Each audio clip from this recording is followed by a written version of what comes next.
Serious upcoming எபிசோட்ஸை miss பண்ணாமல் பார்க்கணுன்னா நம்ம சேனலை சப்ஸ்கிரைப் பண்ணிக்கோங்க. நிறைய பேர் சப்ஸ்கிரைப் பண்ணாமலே பார்த்துட்ருக்கீங்க.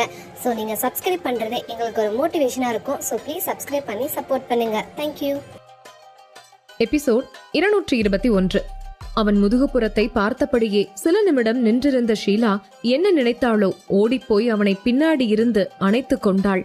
இதை அவன் முதலே சொல்லியிருந்தாள் அவள் இந்த விபரீத முடிவை எடுத்திருக்க மாட்டாளோ என்னவோ.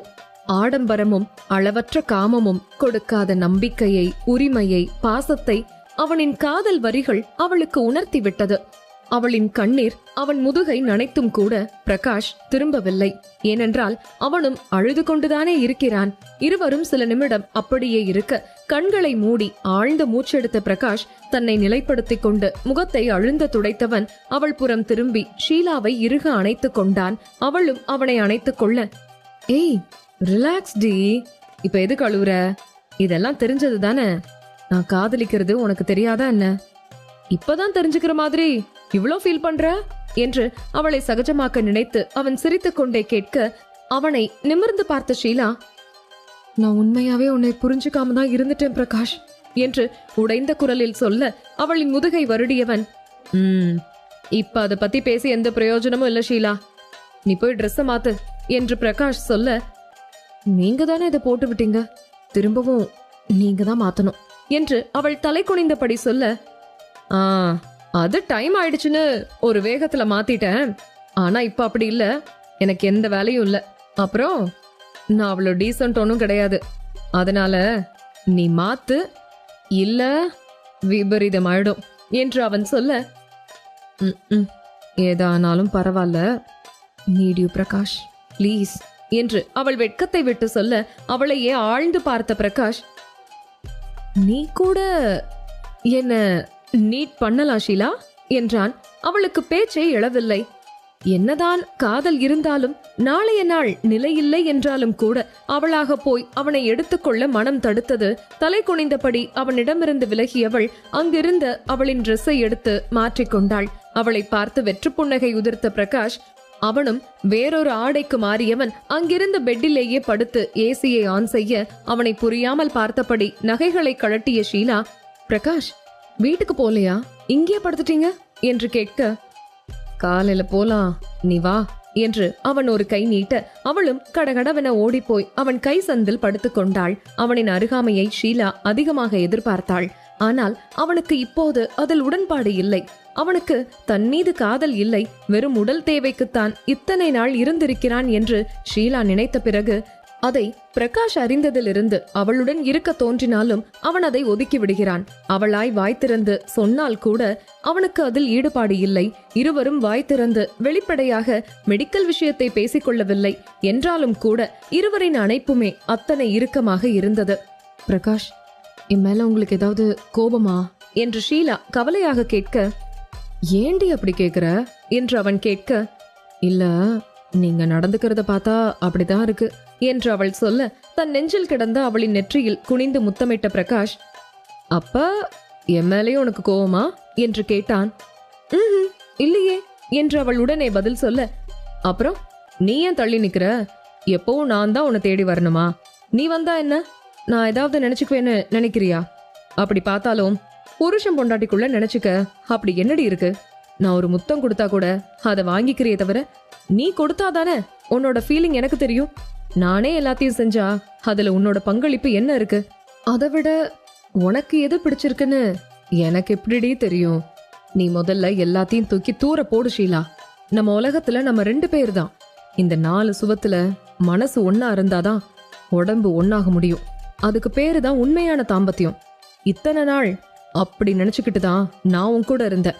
ஆனா நீ எப்படின்னு எனக்கு தெரியல என்றபடி அவன் கண்களை மூடிக்கொள்ள அவன் பேசுவதை கேட்டுக்கொண்டும் அவன் முகத்தை பார்த்து கொண்டும் இருந்த ஷீலாவுக்கு இப்போதுதான் அவளின் தவறும் புரிந்தது. காதல் ஊற்றெடுத்தாலும் அப்படியே மனதிலேயே போட்டு அடக்கியவள், சாரி பிரகாஷ் என்று முணுமுணுத்தபடி அவன் நெஞ்சில் சாய்ந்து உறங்கியும் போனாள். அவள் தலையை வருடிய பிரகாஷ் வெகு நேரம் அவள் முகத்தையே பார்த்து கொண்டிருந்தான். அப்படியே தூக்கத்தை தழுவினான்.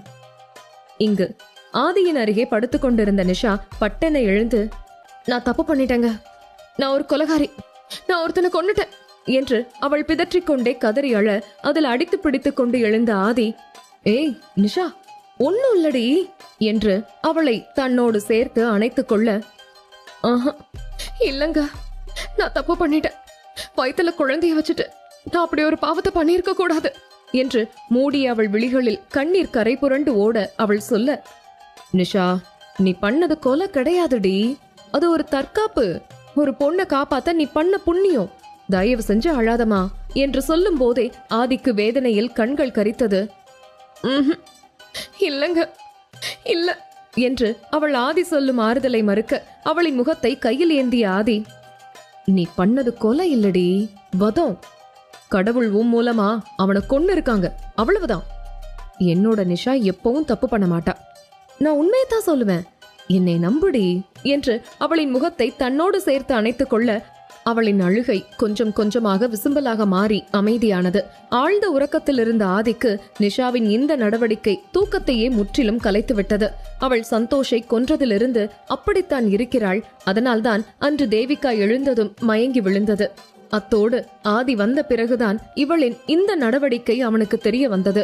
இரவில் இப்படி அழுது பிதற்றுவதும் காலையில் விடிந்ததும் கேட்டால் இல்லை தெரியாது என்பதும் தான் நிஷாவின் பதில்.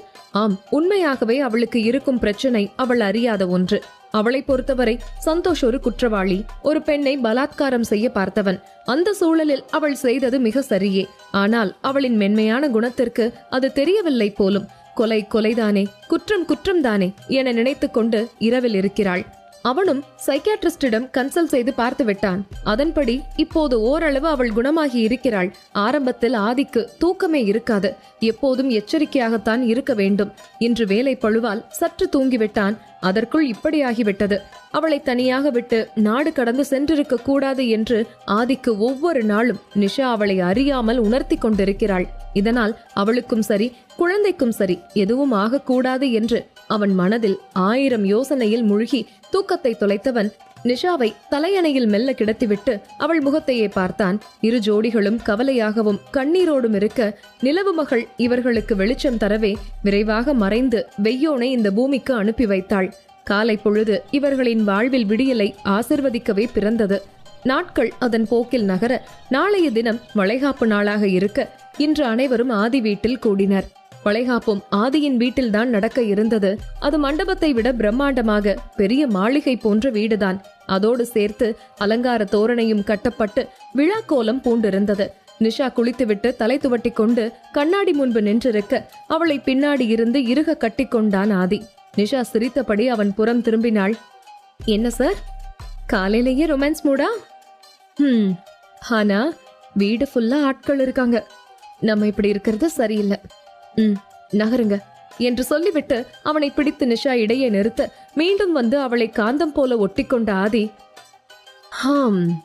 நீ இப்பெல்லாம் என்ன கண்டுக்கிறதே இல்ல நிஷா. லாஸ்டா நான் ஃபாரின் போகும்போது ரொமான்ஸ் பண்ணதோட சரி, அதோட நீ என்ன கிட்டவே நெருங்க விட மாட்டேங்கிற என்று அவன் பாவம் போல முகத்தை வைத்துக் கொண்டு சொல்ல, நான் என்னங்க பண்ண முடியும்? குழந்தை பிறந்ததும் வட்டியும் முதலுமா வசூல் பண்ணிக்கோங்க, இப்ப ஆள விடுங்க சாமி என்று அவள் ஒரு கும்பிடு போட அவளை ஒரே எட்டில் பிடித்த ஆதி, ஏண்டி வளகாப்பு முடிஞ்சதும் உன் அண்ணன் வீட்டுக்கு போயிடுவியா என்று அவன் சோகமாக கேட்க, ஆமா, தலப்பிரசவத்துக்கு அம்மா வீட்டுக்கு தானே போவாங்க. இப்ப எங்க அண்ணா அம்மா எல்லாரும் ஒரே வீட்டுல தானே இருக்காங்க, அப்ப நானும் அங்கதான் போகணும் என்று அவள் சாதாரணமாக சொல்ல, ஏ நிஷா, என்னடி இப்படி சொல்ற? என்னால உன்னை விட்டுட்டு இருக்க முடியாதுடி என்றான். அப்படியா, நீங்க என்ன வந்து அப்பப்ப பாத்துட்டு போங்க என்று நிஷா சொல்ல அவளை முறைத்த ஆதி, ஆஹா, அந்த பிரகாஷ் இருக்கிற வீட்டுக்கு என்னால அடிக்கடி வர முடியாது. எனக்கு அவனை பார்த்தாலே பிடிக்காது. உண்மைய சொல்ல போனா என்ன பார்த்தாலும் அவனுக்கு பிடிக்காது. அதனால எங்க 2 பேரோட நலன் கருதி நீ இங்கே இருந்துடு, நான் உன்னை கண்ணுக்குள்ளேயே வச்சு பாத்துக்கிறேன் என்று அவன் செல்லமாக அவள் கண்ணத்தை கிள்ள அவன் முகத்தையே யோசனையாக பார்த்த நிஷா, நான் போறதுக்கு முக்கிய காரணமே அதுதான். நான் நைட்ல உங்களை தூங்க விடாம ஏதோ பண்றேன், அதனால உங்க கண்ணே ரெட்டிஷா இருக்கு. உங்களை நான் ரொம்ப டிஸ்டர்ப் பண்றேன்னு நினைக்கிறேன். நைட்லயும் தூக்கம் இல்லாம பகல் முழுக்க நீங்க வேலை செஞ்சு கஷ்டப்படுறத நான் பார்த்துட்டு தான் இருக்கேன். சிஸ்டத்துல உட்காந்து வேலை பாக்குறவங்களுக்கு முதல்ல தூக்கம் தான் முக்கியம். அது உங்களுக்கு வேணும். நீங்க கொஞ்ச நாள் என் பிரச்சனை இல்லாம ஃப்ரீயா இருங்க. குழந்தை பிறந்த 3 மாசம் கழிச்சு நான் வரேன் என்று அவள் அசால்ட்டாக சொல்லிவிட அவளை முறைத்து பார்த்த ஆதி, என்னடி இவ்ளோ ஈஸியா சொல்ற? நீ எனக்கு பிரச்சனையா? நீ இல்லாம இருந்தாதாண்டி எனக்கு பிரச்சனை. சரி விடு, நான் அத்தைகிட்டயே பேசிக்கிறேன்.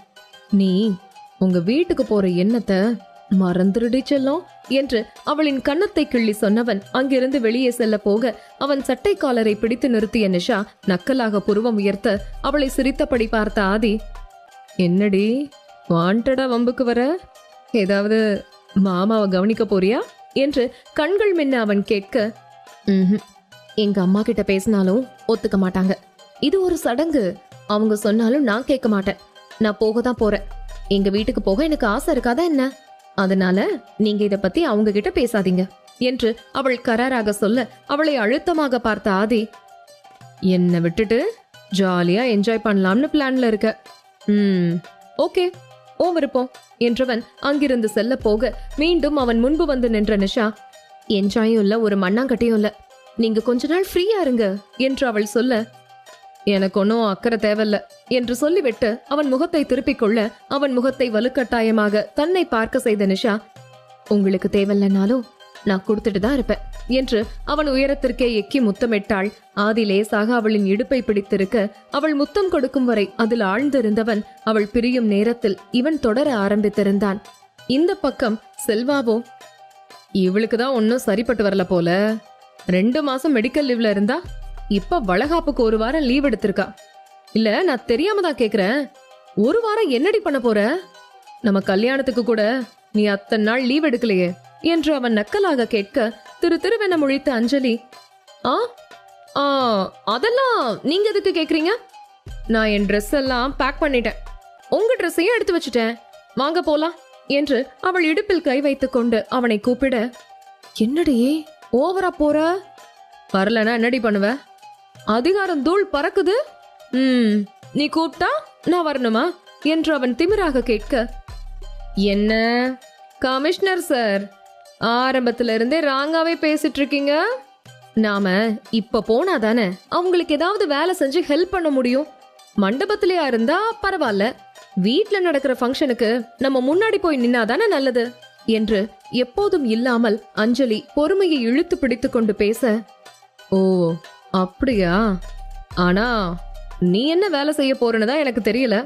அங்க போனதும் கூட்டத்தோட கூட்டமா சேர்ந்துகிட்டு வெட்டி கதை அடிக்க போற, அதுக்கு உனக்கு இத்தனை வீராப்பாடி என்று அவன் சலித்துக் கொள்ள, ஐயோ நம்மளை பத்தி கரெக்டா தெரிஞ்சு வச்சிருக்கானே என்று மனதில் நினைத்து கொண்ட அஞ்சலி, என்னங்க தேவையில்லாம பேசுறத விட்டுட்டு எழுந்து கிளம்புற வழிய பாருங்க என்று அவள் புடவையை கட்டிக்கொண்டே சொல்ல, ஏண்டி ட்ரெஸ் மாத்ததான் அங்க ரூம் இருக்கே, ஏண்டி என்ன வெறுப்பேத்தவே என் முன்னாடி வந்து ட்ரெஸ் மாத்துற என்று அவள் புடவையை அவன் சராலனை இழுத்துக் கொள்ள அவனை வெறிக்கொண்டு முறைத்த அஞ்சலி, எந்த நேரமா உங்களுக்கு இதே நினைப்புதானா? கொஞ்சமாவது சீரியஸா இருங்க, புடவைய கொடுங்க என்று அவள் இடையே இருந்தபடியே அவனிடமிருந்து வாங்க பார்க்க, நான் சீரியஸா தாண்டி இருக்கேன். என் கூட படிச்ச 3 பேருமே அப்பாவாக போறானுங்க. நான் மட்டும் இப்படி போனா அவனுங்க கலாய்க்க என்னைய குத்தகைக்கு எடுத்துப்பானுங்க என்று சொல்லி அவன் சோகமாக முகத்தை வைத்துக் கொள்ள, நிஜமாவா சொல்றீங்க? ஆனா 2 பேர் தானே, 3 பேர் யாருங்க என்று அஞ்சலி புரியாமல் கேட்க, அதுவா, அந்த அரவிந்த் பையன் நேத்திக்கு ஸ்வீட் பாக்ஸோட ஸ்டேஷனுக்கு வந்தாண்டி, என்ன வெறுப்பேத்த என்றான். வெறுப்பேத்தவா என்று அவள் புரியாமல் கேட்டாள். எபிசோட் 222. அஞ்சலி அவனிடம் புரியாமல் வெறுப்பேத்தவா என்று கேட்க, ஆமாமா, அவன் லவ் மேரேஜ் தானே, கொஞ்ச நாள்ல லவ் பண்ணி கொஞ்ச நாள்லயே மேரேஜ் பண்ணி, அதுவும் அவங்க வீட்டுல ஒத்துக்காம நாங்க தான் பண்ணி வச்சோம். உன் அண்ணனுக்கு முன்னாடி தான் அவனுக்கு கல்யாணம் நடந்துச்சு. இப்ப அவன் அப்பாவாக போறானா, அது அவங்க அப்பா அம்மா கிட்ட கூட சொல்லல, எங்க கிட்டதான் ஃபர்ஸ்ட் வந்து சொல்றான் என்றான். ஏங்க என்று கேட்டுக்கொண்டே அவன் மடியிலேயே அஞ்சலி ஏறி அமர அவளை முறைத்த செல்வா, ஏன் அங்கெல்லாம் இடம் இல்லையா, இங்கதான் வந்து உட்காருவியோ என்று கோபமாக கேட்க, இதுதான் நல்லா இருக்கு, ஆ நீங்க கதையை சொல்லுங்க என்று அவள் கன்னத்தில் கை வைத்துக் கொண்டு கேட்க, இதுல சொல்ல என்னடி இருக்கு? எங்க 3 பேருக்கு முன்னாடி காதலிச்சது நீதான். ஆனா நாங்கெல்லாம் அப்பாவாக போறோம். நீ மட்டும் சிங்கிளா இருந்து லைஃபை என்ஜாய் பண்றியான்னு கேட்டான். இல்லடா, நான் தான் கமிட்டட் ஆயிட்டேன்னு கெத்தா சொன்னேன் பாரு என்றான். அதுக்கு என்னங்க சொன்னாரு என்று அஞ்சலி குழப்பமாக கேட்க, அதுவா, இத்தனை வருஷம் சுத்தல்ல விட்ட அஞ்சலிய நீ கமிட் பண்ணிட்டியா? அத நான் நம்பணுமான்னு கேட்டு அசிங்கப்படுத்திட்டாண்டி என்று அவள் தோளில் அவன் முகத்தை வைத்துக்கொண்டு அழுவது போல செய்ய அவன் தொடையில் வெடுக்கென கிள்ளிவிட்டு எழுந்த அஞ்சலி, ரொம்பதான் ஓவரா போறீங்க. அவர் உங்ககிட்ட பேசவே பயப்படுவாரு. இதுல அவர் உங்களை அசிங்கப்படுத்தினாரா? இத நான் நம்பணுமா? அதுக்கு வேற ஆளை பாருங்க. அப்படியே அவர் பேசி இருந்தாலும் நீங்க ஒன்னும் தெரியாத குழந்தை கிடையாதே. அவரை அடிச்சு கூட துரத்தி இருந்திருப்பீங்க. யாருக்கு தெரியும்? எப்போ என்ன கதை விடுறான்? கொஞ்ச நேரத்துல நானும் நம்பிட்டேன் என்று அவள் அழுத்துக்கொண்டே கபோர்டை திறந்து வேறொரு புடவையை எடுத்து கட்ட அவளை சிரித்தபடி பார்த்த செல்வா, ஹே, நான் சொல்றது உண்மைதாண்டி. எல்லாத்தையும் கேட்டு நான் அவனை அடிச்சது உண்மைதான். ஆனா அவன் பேசினதும் என்ன அசிங்கப்படுத்தினதும் கூட உண்மைதான் என்று அவன் சீரியஸாக சொல்ல, இருக்கட்டும், அதுக்காக என்ன பண்ண முடியும்? உங்க மேலதானே தப்பு. உங்களை யாருங்க இத்தனை வருஷம் வெயிட் பண்ண சொன்னது? அவங்க எல்லாம் தைரியமா லவ் சொல்லி கல்யாணம் பண்ணிக்கிட்டாங்க. நீங்க ஒரே ஒரு தடவை சொல்லிட்டு ஓவரா பில்டப் பண்றீங்க. அங்கங்க ஒரு லவ் ஒர்க் அவுட் பண்ண எவ்வளவு கஷ்டப்படுறாங்க தெரியுமா? ஆனா நீங்க கஷ்டமே படாம இருந்துட்டு தேவதாஸ் ரேஞ்சுக்கு ரீல் விடுறீங்க என்று அவள் மூச்சு முட்ட பேசிவிட்டு திரும்ப அவன் எப்போதோ குளிக்க சென்று விட்டான் போலும். நீர் விழும் சத்தம் தான் அஞ்சலிக்கு கேட்டது. ஆட பாவி பயல, நம்மள கொஞ்சம் பேச விடுறானா பாரு. இருந்தாலும் நம்ம ஓவரா தான் பண்ணிட்டோம். சரி விடு, லேட் பிக்கப்பா இருந்தா என்ன? அவங்க பசங்க கூடயே என் பசங்களை படிக்க வைக்கல. என் பேரு அஞ்சலி இல்ல என்று சீரியஸாக சபதம் எடுத்துக்கொண்டவள் பேக் பண்ண ட்ரெஸ்ஸை எல்லாம் எடுத்துக்கொண்டு ஹாலுக்கு சென்றாள். சிறிது நேரத்தில் அவனும் வர இருவரும் ஆதியின் வீட்டிற்கு கிளம்பினர். இங்கு பிரகாஷின் வீட்டில், ஷீலா, எல்லாத்தையும் எடுத்து வச்சிட்டியாமா என்று வள்ளி ஹாலில் இருந்தபடியே குரல் கொடுக்க, எடுத்து வச்சுட்டேன், இதோ வர என்று அவள் கீழே இறங்கி வர பிரகாஷ் கையில் பேக்கை வைத்துக்கொண்டு ஷீலாவை அழைத்து படிகளில் இறங்கி வந்தான். ஷீலா வந்ததும் அவள் தலையில் பூ வைத்து விட்ட வள்ளி, அங்கு போனதும் எல்லாரோட கண்ணும் என் மருமக மேலதான் படிய போகுது என்று சொல்லிக்கொண்டே அவளுக்கு நெட்டி முறித்தார். இதெல்லாம் ரொம்ப ஓவரத்த. அந்த குடும்பத்துல எல்லாரும் அழகுதான். இதுல யாரு யார பார்த்து திருஷ்டி பட போறாங்க என்று அவள் நக்கலாக சிரிக்க, அதுவும் உண்மைதாண்டி அம்மா. நிஷா கூட இததான் சொல்லுவா. நீயும் அப்படியே இருக்க என்றார். அப்படியா என்பது போல புருவம் சுருக்கிய ஷீலா பிரகாஷை பார்க்க, பிரகாஷ் பேக் எல்லாவற்றையும் டிரைவரிடம் கொடுத்து காரில் எடுத்து வைக்க சொன்னவன், கிளம்பிட்டீங்களா என்று இருவரையும் பார்த்து கேட்டான். போலாம்பா என்று வள்ளி சொல்ல ஷீலாவை கூர்ந்து பார்த்த பிரகாஷ், சரி வாங்க என்று இங்கிருந்து நால்வரும் காரில் ஏறி புறப்பட்டனர். இங்கு ரிஷி ஏர்போர்ட்டில் இருந்து இறங்கி பேகுடன் வந்து கொண்டிருந்தான். அவனை பிக்கப் செய்ய ஏற்கனவே கார் வந்து தயாராக இருக்க அவன் அதில் ஏறும் முன்பு அவன் கையை வந்து பிடித்தது ஒரு மென்கரம். அவன் புரியாமல் திரும்பி பார்க்க யமுனாதான் சிரித்தபடி அவனை பார்த்து கொண்டு நின்றிருந்தாள். ஏய், நீ இங்க என்ன பண்ற? உனக்கு ஏர்போர்ட்டுக்கெல்லாம் வழி தெரியுமா என்று அவன் கிண்டலாக கேட்க, ரொம்ப ஓவரா போற ரிஷி என்று அவள் கோபமாக சொல்ல, யாரு, நானா? சரி சரி, நீ சொல்லு, ஒரு தடவையாவது ஃப்ளைட்ல போயிருக்கியா என்று அவன் நக்கலாக கேட்க, டேய் என்னடா, நானும் பார்த்துட்டே இருக்க, கொஞ்ச நாளா என்கிட்ட வம்பிழுத்துட்டே இருக்க. நான் ஒரு தடவை இல்ல, பல தடவை போயிருக்கேன். நான் யாரு? ஏடியோட தங்கச்சி என்றாள் யமுனா. ஏய், அந்த மாதிரி சொல்லாத யமோ, நீ அவரை மாமான்னு கூப்பிடு என்று அவன் கராராக சொல்ல, ரிஷி, இதெல்லாம் ரொம்ப ஓவர். அண்ணாவை மாமான்னு கூப்பிடுறது எவ்வளவு கஷ்டம் தெரியுமா? அவர் என் அண்ணன்.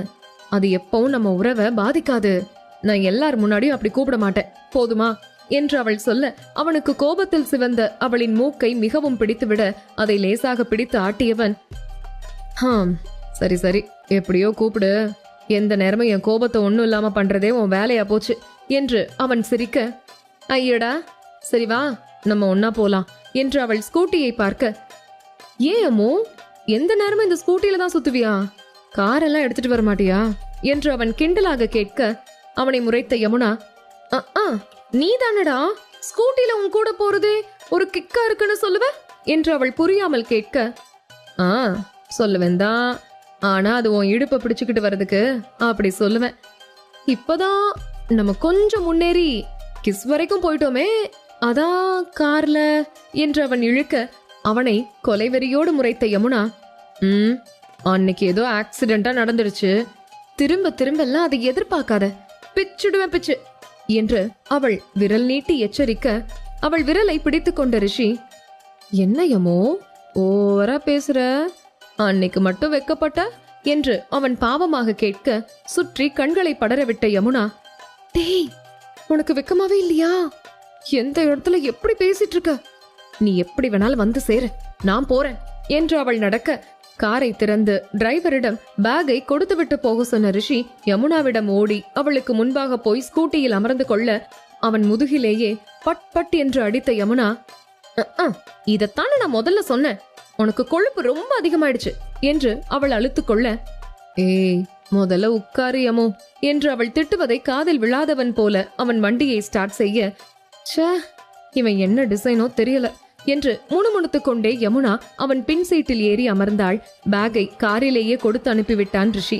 அதனால் எந்த கவலையும் இல்லாமல் அவளை பீச்சுக்கு அழைத்து சென்றவன் ஒரு ஐஸ்கிரீம் வாங்கி கொடுத்து அவளை கூல் செய்தான். அவனை முறைத்தபடி வாங்கி கொண்ட யமுனா ஆசையாக ஐஸ்கிரீமை சுவைத்து சாப்பிட ரிஷி பார்வையாலேயே அவளை விழுங்கிக் கொண்டிருந்தான். டேய் நீயும் வாங்கிக்கோயேன், இப்படி நீ பார்த்துட்டே இருந்தா எனக்கு வயிறு வலிக்கும் என்று அவள் பாவமாக சொல்ல, நான் ஐஸ்கிரீமை பார்த்தாதானே உனக்கு வயிறு வலிக்கும், நான் அதை பார்க்கல, ஒன்னதான் பார்க்கறேன் என்று சொல்லிக்கொண்டே அவன் கண்ணடிக்க, போடா நீ அங்க போனதுல இருந்து ரொம்ப கிட்ட போயிட்ட, எனக்கு என்னோட பழைய ரிஷிவன் தான் பிடிக்கும் என்று அவள் ஆசையாக சொல்ல, அப்படியா, ஆனா அவன் இவனை விட மோசம் என்று அவன் வில்லங்கமாக சொல்ல, அப்படியா என்று குழப்பமாக அவனை பார்த்த யமுனா அப்படியே அவள் பார்வை அவனை தாண்டி சென்றது. ரிஷியும் பின்னாடி திரும்பி பார்க்க ஒரு பெண் மட்டும் அழுது கொண்டிருந்தாள். ஏய் ரொம்ப அழுது சீன் போடாத, உன்னை எனக்கு பிடிக்கல, நம்ம பிரேக்கப் பண்ணிக்கலாம் என்று அவன் சொல்லிவிட்டு சென்றுவிட அந்த பெண் பாட்டுக்கு அழுது கொண்டே அங்கிருந்து ரிஷியும் யமுனாவும் அமர்ந்திருந்த டேபிளை தாண்டி செல்ல அவளை பார்த்துவிட்டு அப்படியே ரிஷியிடம் திரும்பிய யமுனா அவனை முறைக்க, ஏய் அன்னைக்கு நான் சும்மா சொன்னையமோ, நீயே சொல்லு, உன்னை விட்டு என்னால எப்படி இருக்க முடியும் என்று அவன் படபடவென பேசிக் கொண்டிருக்க கையில் இருந்த ஐஸ்கிரீமை அப்படியே அவன் தலையில் கவிழ்த்திருந்தாள் யமுனா. ஏய் ஏய் ஷோ என்று கத்தினாலும், என்ன யமோ இப்படி பண்ணிட்ட, போடி என்று அவன் பாத்ரூமிற்குள் ஓட, லூசு பையன் அன்னைக்கு எப்படி என்ன அழ வச்சான், அந்த பொண்ணுக்கு கூட கொஞ்சம் சுயநினைவு இருக்கு, ஆனா நான் இந்நேரம் செத்து மேலேயே போய் சேர்ந்துட்டு இருப்பேன், விளையாட்டுக்கு சொன்னானா இடியட், வரட்டும் என்று புலம்பியபடி யமுனா அமர்ந்திருக்க தலையில் தண்ணீரை ஊற்றிக்கொண்டு மண்டையை உலுக்கிக் கொண்டே வந்து அவன் அமர, என்னடா குழு குழுன்னு இருக்கா, சாரி ரிஷி விளையாட்டுக்கு செஞ்சேன், இப்படி சொன்னா உனக்கு எப்படி எரியுது, லூசு பையல உனக்கு கோபத்தை காட்ட வேற வழியே தெரியலையா, அன்னைக்கு மட்டும் அண்ணன் வரல நான் பரலோகம் போய் சேர்ந்திருப்பேன், நீயும் 1 வருஷம் 2 வருஷம் சோக கீதம் வாசிச்சுட்டு வேற நல்ல பொண்ணா பார்த்து கல்யாணம் பண்ணி குடும்பம் நடத்தியிருப்ப என்று அவள் ஆதங்கமாக கேட்க அதுவரை அவளை முறைத்து பார்த்து கொண்டிருந்த ரிஷிக்கு கூட தன் தவறு உணரவே, ஏய் பிரியா விட, அது மட்டும் இல்லாம நீ இவ்ளோ ஃபீல் பண்ணுவேன்னு நான் நினைக்கல, சரி வா வீட்டுக்கு போலாம் என்று அவன் கைப்பிடித்து இழுக்க, ஆஹா நான் வரல ரிஷி, நீ விளையாட்டுக்கு சொன்னியோ உண்மையா சொன்னியோ, நீ சொன்னது நிஜம்தான், உங்க அம்மா கோமாவில் இருந்ததுக்கு எங்க குடும்பம் தான் காரணம், அதனால கொஞ்ச நாள் அங்க வராம இருக்கிறது தான் நல்லது என்று அவள் சோகமாக சொல்ல, ஏய் லூசு எங்க அம்மா அப்படி கிடையாது, அவங்க நம்ம லவ்வ புரிஞ்சுப்பாங்க, நான் பேசுறேன் வா என்று அவன் கூப்பிட, இல்லடா அவங்க சங்கடப்படுறத பார்க்க நான் விரும்பல, நீ புரிஞ்சுக்கோ ரிஷி, கொஞ்ச நாள் கழிச்சு வரனே என்று அவள் தயங்கியபடி சொல்ல, நான் சொன்னா கேப்பியா கேட்க மாட்டியா, நான் பேசிக்கிறேன், நீ வா. அப்புறம் நீ இப்ப வரலனா நாளைக்கு வளகாப்பும் உன்னால அட்டன் பண்ண முடியாது. அதனால நீ இப்பவே வந்து ஜாயின் பண்ணிக்கோ என்று அவன் சிரித்துக் கொண்டே சொல்ல அவள் சங்கடமாக நிற்க, வாயமோ நான் பாத்துக்கிறேன் என்று அவளை இழுத்து கொண்டு சென்றான். ஆனால் அவனுக்கே சற்று பயம் இருந்தது என்பது உண்மைதான். இங்கு செல்வாவும் அஞ்சலியும் காரில் வந்து கொண்டிருக்க அவர்கள் தெருவை சுற்றி ஒட்டப்பட்டிருந்த போஸ்டரை பார்த்ததும் அதிர்ந்து விழித்தாள். அவள் இத்தனை நேரம் வாய் ஓயாமல் செல்வாவிடம் கதையடித்துக் கொண்டு இருந்ததால் அதை கவனிக்கவில்லை போலும். இப்போது அந்த போஸ்டரை பார்த்ததும், என்னங்க, என்ன இது, எப்படி என்று புரியாமல் கேட்க, என்ன எப்படி, எதை கேக்குற என்று அவன் கார் ஓட்டிக்கொண்டே கேட்க, இல்ல அவர் இறந்துட்டாரா, எப்படி என்று அவள் அதிர்ச்சியாக கேட்க அவளை திரும்பி பார்த்த செல்வா அவளின் கூரிய விழிகள் குழப்பத்தில் விழித்துக் கொண்டு இருப்பதை பார்த்து சத்தமாக சிரித்தான். கர்மா இஸ் a boomerang. வாயில்லா ஜீவனை கொன்னவன் தானே, அதான் கோர்ட்டுக்கு போற வழியில தப்பிக்க நினைச்சு குதிச்சிருக்கான். எதிரில வந்த லாரியில மாட்டிக்கிட்டு செத்துட்டான் என்று அவன் தோலை குலுக்க, உண்மையாவா என்று அஞ்சலி சந்தேகமாக அவனை பார்க்க, உனக்கு சந்தேகமா இருந்தா நேத்திய நியூஸ் பார்த்து தெரிஞ்சுக்கோ என்றான். நான் அதை பத்தி கேட்கல, நான் உங்ககிட்ட கேக்குறேன். அவர் இறந்தது இப்படிதானா இல்ல நீங்க ஏதாவது என்று அவள் இழுக்க, ஏய் லூசு, அவன் உண்மையாவே இப்படிதான் செத்தான். நாய கொன்னவனெல்லாம் நான் கொன்னுட்டு இருப்பனா என்ன? அவனுக்கு சட்டப்படி தண்டனை வாங்கி கொடுக்கறது தான் என்னோட வேலை. ஆனா நியாயப்படி அவனுக்கு கிடைக்க வேண்டிய தண்டனை இதுதான். கடவுளே கொடுத்துட்டாரு என்று சொல்லிவிட்டு அவன் உச்சி கொட்ட யோசனையில் தலை குனிந்தபடி அமர்ந்திருந்த அஞ்சலி பட்டன திரும்பி அவன் மீசையை முறுக்கிவிட்டு கொண்டே சிரித்து கொண்டு வண்டி ஓட்டுவதை பார்த்தாள். என்னங்க என்று அவன் கையிலேயே பலமாக அடிக்க ஆரம்பித்திருந்தாள். ஒரு கையால் ஸ்டியரிங்கை பிடித்து கொண்டு மறு கையால் அவளின் கை பிடித்துக் கொண்டவன், இப்போ உனக்கு என்னடி பிரச்சனை என்று அவன் அலுப்பாக கேட்க, என்னமா பொய் சொல்றீங்க நீங்க? அவெல்லாம் வாழவே தகுதி இல்லாதவன். அந்த சின்ன பொண்ணை சூடு வச்சு கொடுமைப்படுத்தி இருக்கான். அவன் பொண்டாட்டி முன்னாடியே பல பொண்ணை வீட்டுக்கு கூட்டிட்டு வந்து தப்பு பண்ணியிருக்கான். அந்த டாகையும் கொன்னுட்டான். அவன் எல்லாம் மனுஷனா?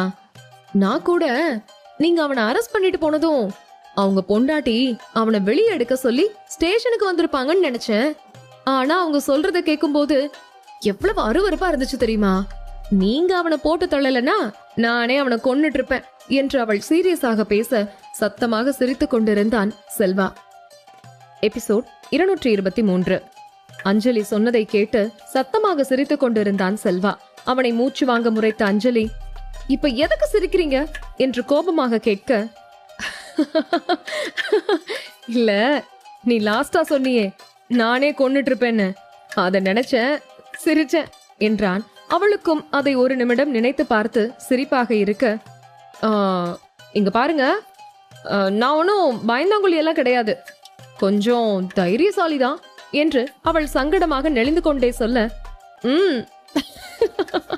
நம்பிட்ட என்று அவன் நக்கலாக சொல்ல, சார் என்ன ஓவரா போறீங்க? நானும் போனா போகட்டும்னு பாக்குறேன், நைட்டுக்கு தான் இருக்கு உங்களுக்கு கச்சேரி என்றாள்.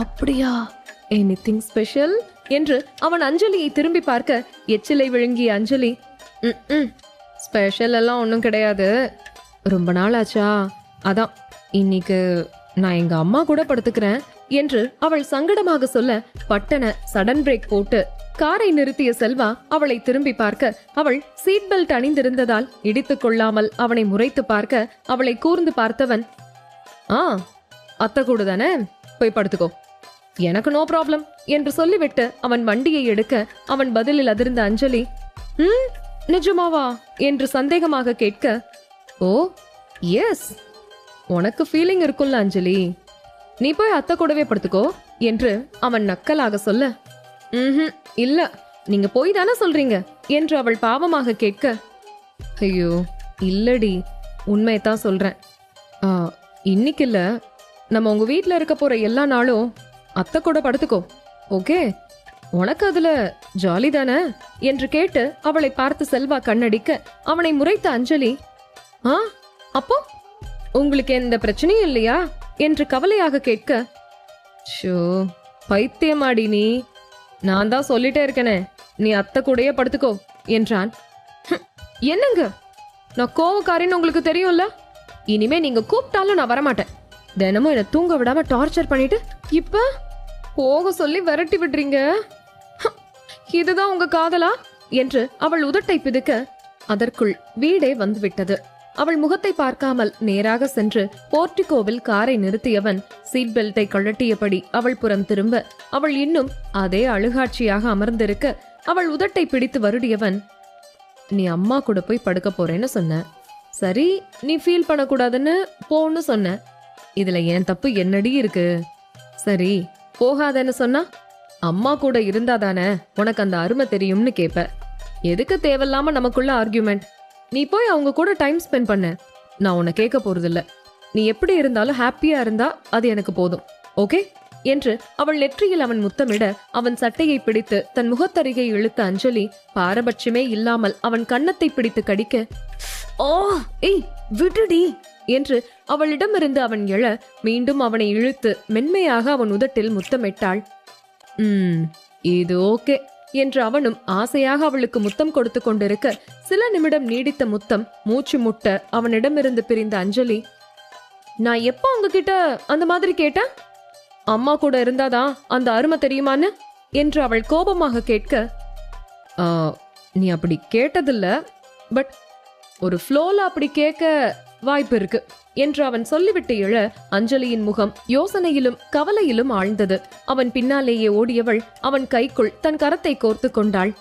ஏய் விடுடி, யாராவது பார்க்க போறாங்க என்று அவன் கையை உருவ அவன் கையை திடமாக பிடித்து கொண்ட அஞ்சலி, யார் பார்த்தா எனக்கு என்ன? நீங்க தானே சொல்லுவீங்க, யூனிஃபார்ம்ல இருந்தாதான் 2 ஸ்டெப் டிஸ்டன்ஸ் மெயின்டைன் பண்ணணும், கேஷுவலா இருந்தா கிஸ் பண்ணிட்டு கூட போலாம், எனக்கு ஒன்னும் கவலை இல்லைன்னு சொன்னீங்களே, மறந்துட்டீங்களா என்று அவள் கேட்க அவளை திரும்பி பார்த்த செல்வா அவள் கையை இன்னும் இறுக பிடித்து கொண்டு, அப்போ உன்னை வெறுப்பேத்த சொன்ன, அதெல்லாம் ஞாபகம் இருக்கா என்றான். இருக்கே, எனக்கு எல்லாம் ஞாபகம் இருக்கு.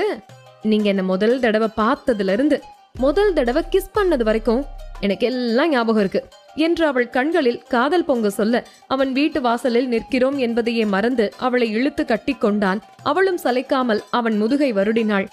ஐயோ ஐயோ ஐயோ மாமா, சின்ன பசங்க இருக்கிற இடத்துல என்ன மாமா இது என்று ஒரு குரல் கேட்க உடனே விலகிய செல்வா சுற்றி கண்களை சுழல விட ரிஷி யமுனாவின் கண்களை மூடிக்கொண்டு, என்ன மாமா இது என்று கண்களாலேயே கேட்க யமுனா ரிஷியின் கையை எடுத்துவிட்டு அவனை முறைக்க, ரொம்ப ஓவரா போற ரிஷி, இப்ப இங்க என்ன நடந்துச்சுன்னு நீ யமுனா கண்ணை மூடுன என்று செல்வா அவனை குழப்பமாக கேட்க, இல்ல மாமா, நீங்க எங்க அக்காவை ஹக் பண்ணிட்டு இருந்தீங்க தானே என்று அவன் இழுக்க அவனை அழுத்தமாக பார்த்து செல்வா, ஜஸ்ட் ஹக் கூட பண்ணக்கூடாதா?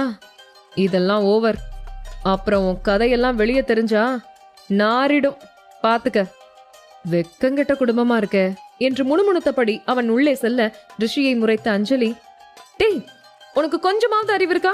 நீ பேசாம ஓரமா போக வேண்டியதானே, எதுக்கு அவர்கிட்ட வாய கொடுத்து வம்பல மாட்டிக்கிற என்று கேட்க, ஏக்கா நான் பார்த்தத வேற யாராவது பார்த்திருந்தாலும் இப்படிதான் திட்டி இருப்பியா என்று அவன் பாவமாக கேட்க, கிராஸ் கொஸ்டின் எல்லாம் கேட்டு என் மைண்டை டைவர்ட் பண்ணாத ரிஷி. சரி, நீ என்ன இப்பதானே ரீச் ஆன, அதுக்குள்ள யமுனா கூட வர என்று அவள் புரியாமல் கேட்க, போச்சா, நம்ம பேசாம ஓரமாவே போயிருக்கலாம். என் மாமங்காரனை தொந்தரவு பண்ணலாம்னு நினைச்சு என் அக்கா கிட்ட மாட்டிக்கிட்டனே என்று மனதில் புலம்பிய ரிஷி, அது வந்தக்கா வர்ற வழியில யமுனாவை பார்த்தேன், அவளோட ஸ்கூட்டி பஞ்சர் ஆயிடுச்சு, அதான் கார்ல ஏத்திட்டு வந்த என்று அவன் ஒரு பொய்யை எடுத்து விட அதுவரை சாதாரணமாக பேசிக் கொண்டிருந்த அஞ்சலி அவன் சொன்ன பதிலில் கடுப்பாகி கையை கட்டிக்கொண்டு அவனை முறைத்தவள், இப்ப போனாரே கமிஷனர், உன் அருமை மாமா, அவருக்கே என்கிட்ட பொய் சொல்ல தெரியாது, நீ எல்லாம் என்கிட்ட பொய் சொல்லி தப்பிச்சிட முடியுமா? இப்ப நீ ஸ்கூட்டில தானே வந்த, நான் வரும்போது எல்லா காரும் வீட்டுல தான் இருந்துச்சு. அதை விட என்னடா அது, ஏர்போர்ட்ல இருந்து நேரா வீட்டுக்கு வராம பீச்சுக்கு போயிருக்க என்று அவன் காலில் படிந்துள்ள மணலை அவள் கை காட்ட ரிஷி திருவென முழிக்க அவனை பார்த்த யமுனா, சீ இவனை நம்பியா வந்தோம் என்பது போல முழிக்க, டே ரிஷி என்னடா ஏதாவது சொல்லி சமாளி என்று அவன் காதை கடித்தாள். இரு யமுனா, நானே இப்பதான் யோசனையில இருக்கேன் என்று ரிஷி சொல்ல, அடச்சி உன்னை நம்புறதே வேஸ்ட் என்று நினைத்தவள், அது வந்துங்க நீ, நான் தான் அவனை பிக்கப் பண்ண போனேன், வர்ற வழியில ஐஸ்கிரீம் வாங்கி தர பீச்சுக்கு கூட்டிட்டு போனாரு என்று அவள் மரியாதையாக சொல்ல, என்னது அவரா? ஆஹா, இப்படி கூட உனக்கு பேச தெரியுமா யமு என்று ரிஷி வாயை பிளக்க, அவளை பார்த்து லேசாக சிரித்த அஞ்சலி, சும்மாதான் கேட்டேன், நீ ஃபீல் பண்ணாத, அப்புறம் அவன்கிட்ட கொஞ்சம் ஜாக்கிரதையாரு என்று ரிஷியை பார்த்து சொன்ன அஞ்சலி உள்ளே சென்று விட, அட கொடுமையே என்று ரிஷி யமுனாவை பார்க்க, என்னடா உங்க வீட்ல உனக்கு மரியாதையே இல்லையா, என்கிட்ட மட்டும் ஒன்னு பில்டப் பண்ற என்று யமுனா புரியாமல் கேட்க, ஏய் யமு, எங்க வீட்லயே நான் தான் சின்ன பையன், அதான் எல்லாரும் என்கிட்ட விளையாடுவாங்க, என்னை விட நீ சின்ன பொண்ணு தானே, அப்ப நான் உன்கிட்ட தானே விளையாட முடியும் என்று அவன் ஒரு மார்க்கமாக சொல்ல, உன்கிட்ட ஜாக்கிரதையா தான் இருக்கணும் போல என்று யமுனா புலம்ப, ஏய் அப்படியெல்லாம் கிடையாது, உள்ளவா என்று அவளை அழைத்து கொண்டு செல்ல, ஏண்டா வந்தோம் என்பது போல இருந்தது ரிஷிக்கு. அனைவரும் ஒவ்வொரு வேலையில் மூழ்கி இருப்பார்கள். யமுனாவை நாசுக்காக அழைத்து கொண்டு சென்று விடலாம் என்று நினைத்தான். ஆனால் அனைவரும் ஹாலில் அமர்ந்து பேசிக் கொண்டிருந்தனர். அவன் அப்பாவும் அம்மாவும் நடுமத்தியில் அமர்ந்திருக்க, மாணிக்கமும் வள்ளியும் மறுமுனையில் அமர்ந்திருக்க, நிஷாவும் ஆதியும் ஒரு பக்கம், பிரகாஷும் ஷீலாவும் இன்னொரு பக்கம். இப்போது வந்த செல்வாவும் அஞ்சலியும் ஒரு சோஃபாவில் அமர, பிரியாவும் சுகுமாரும் கூட அவர்களது அறையில் இருந்து வந்த அமர, எச்சிலை விழுங்கிய ரிஷி யமுனாவை திரும்பி பார்க்க அவள் முகத்தில் ஈயாடவில்லை. என்னடா ரிஷி இது என்று அவள் முழித்துக் கொண்டு கேட்க, என்ன பண்றது தெரியல யமுனா, சரி நான் இப்படியே போறேன்டா என்று அவள் திரும்பி நடக்க போனவள் மீண்டும் திரும்பி அவனை பார்த்து, கைய விடுடா என்றாள். அவன் சில கணம் யோசித்தவன், இவங்க முன்னாடி தானே நம்ம கல்யாணமும் நடக்கும், இப்பயே பயந்தா அப்புறம் அதெல்லாம் எப்போ நடக்கிறது, அதை விட என்னோட இத்தனை நாள் லட்சியம் எப்படி நிறைவேறது என்று அவன் சீரியஸாக சொல்ல, என்ன லட்சியம் என்று அவள் புரியாமல் கேட்க, நம்ம ஃபர்ஸ்ட் நைட்டு தாண்டி சொல்றேன் வா என்று அவளை இழுத்து கொண்டு நடந்தான். அத லட்சியமாவே வச்சுட்டு சுத்திட்டு இருக்கான் போல என்று புலம்பிய யமுனா அவனுடன் செல்ல, அவர்கள் அருகே போனதும் ரிஷியின் கை தானாக அவளை விட்டது. அனைவரின் பார்வையும் இருவரையும் துளைத்தெடுக்க முதலில் ஆதிதான் கேட்டான், எப்போ வந்த யமுனா என்று. இப்பதான் அண்ணா வந்த என்று அவள் தயங்கியபடி சொல்ல, சரி உட்காரு வா என்று அவளை நிஷா பக்கத்தில் அமர சொன்னான் ஆதி. யமுனா மனதுக்குள் நிம்மதி மூச்சு விட்டவள் நிஷாவின் அருகே ஓடிப்போய் அமர்ந்து கொண்டாள். இன்னும் அனைவரின் பார்வையும் மாறாமல் இருக்க, அப்போதுதான் ரிஷிக்கு புரிந்தது, அனைவரும் யமுனாவை பார்க்கவில்லை, தன்னைத்தான் குறுவென பார்க்கிறார்கள் என்று. அதனால் சங்கடமாக உணர்ந்தவன் நேராக தேவிகாவை பார்த்து, என்னம்மா என்று இழித்து கொண்டே கேட்க, அவனை முறைத்த தேவிகா, உன்ன பிக்கப் பண்ண கார் அனுப்புன, நீ அதுல வராம எதுல வந்த, உன் பேக மட்டும் டிரைவர் வந்து கொடுக்கறாரு, அந்த அளவு நீ பிஸியா என்று தேவிகா கேட்கவும் என்ன சொல்வது என்று தெரியாமல் ரிஷி தடுமாற, அவனுக்கு என்ன வேலை, இப்படி ஊர் சுத்த வேண்டியதுதான், இங்கிருந்து போறதுக்குள்ள சென்னைய ஒரு ரவுண்ட் வந்துடுவான் என்று ஆதி நக்கலாக சொல்ல, யமுனா வாயில் கை வைத்துக் கொண்டு சிரிக்க, அடி பாதகத்தி, என் அக்கா என்ன வெளியில அசிங்கப்படுத்தினா, என் அண்ணன் உள்ளார வச்சு மானத்தை வாங்கிட்டாரு, நீ சிரிச்சே அசிங்கப்படுத்திட்டியடி, உன்னைய கல்யாணம் பண்ணா கூட நீ எனக்கு சப்போர்ட் பண்ண மாட்ட போல என்று மனதில் நினைத்தபடி ரிஷி தேவிகாவை பார்த்து ஏதோ சொல்ல வர, என்ன மாப்பிள அதுக்குள்ள ஒரு பொய்ய யோசிச்சுட்ட போல, என்ன சொல்ல போற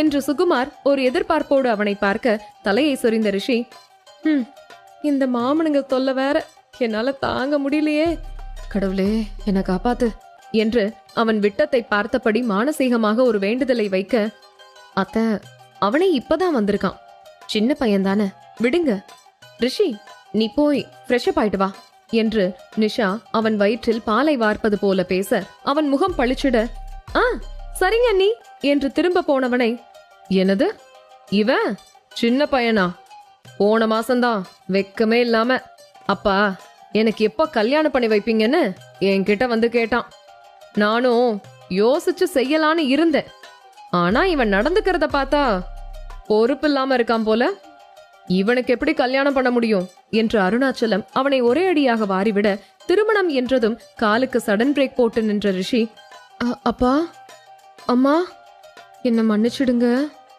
ஏர்போர்ட்ல இருந்தே நாக்கு வறண்டு போச்சு. சரி ஏதாவது குடிக்கலான்னு பார்த்தேன், பட் எனக்கு பிடிச்ச மாதிரி எதுவும் அங்க இல்ல. அதனால டிரைவர் கிட்ட பேக வச்சிருக்க சொல்லிட்டு நடந்தே பீச் ரோடு பக்கம் வந்தேன். அங்கதான் இந்த பொண்ணை பார்த்தேன். உன் பேர் என்னம்மா என்று ரிஷி யமுனாவை பார்த்து கேட்க, அவன் கேட்ட கேள்வியில் திடுக்கிட்ட யமுனா திருவென முழித்தபடி யமுனா என்று சொல்ல, ரொம்ப நல்ல பேரு என்று சிரித்தவன், இந்த பொண்ணு கிட்ட லிஃப்ட் கேட்டு ஐஸ்கிரீம் பார்லர் போனேன். அங்க ஐஸ்கிரீம் வாங்கி சாப்பிட்டு என் தொண்டையை ஈரப்படுத்திக்கிட்டு நடைப்பயணமா பீச் ரோட்ல நடந்து வந்து காரை பார்த்தா கார் இல்ல. சரி வேற வழி இல்லாம திரும்ப இந்த பொண்ணுகிட்டயே லிஃப்ட் கேட்டு வீட்டுக்கு வந்து சேர இவ்ளோ நேரம் ஆயிடுச்சு. இங்க வந்து பார்த்ததும் தான் தெரிஞ்சது இந்த பொண்ணு அண்ணாவுக்கு தெரிஞ்ச பொண்ணு போல என்று அவன் கன்னத்தில் கை வைத்து கொண்டு சொல்ல, ஒரு பொய்யை மறைக்க ஒரு கதையவே உருவாக்கி விட்டானே. அப்படியா ரிஷி, நீ ஐஸ்கிரீம் சாப்பிட ஏர்போர்ட்ல இருந்து நடந்தே பீச்சுக்கு போன, இத நான் நம்பணும் அப்படிதானே என்று தேவிகா கேட்க, அஃப்கோர்ஸ் மாம் என்று அவன் தலையாட்ட, என்னங்க இவன் இப்படி ரீல் சுத்துறான், ரொம்ப கெட்டு போயிட்டான் போலையே என்று தேவிகா தலையில் அடித்துக் கொள்ள, நீங்க ஸ்ட்ரெயின் பண்ணாதீங்க மாம்.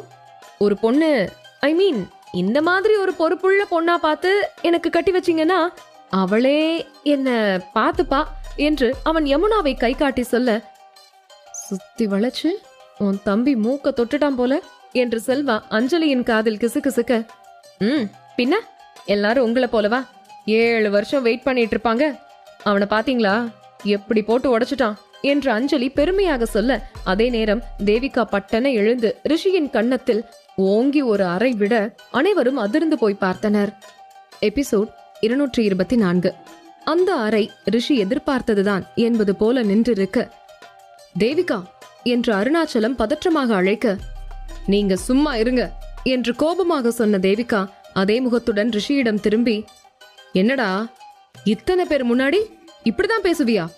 உனக்கு யார கல்யாணம் பண்ணி வைக்கணும், எப்ப பண்ணணும் எல்லாம் எங்களுக்கு தெரியும்.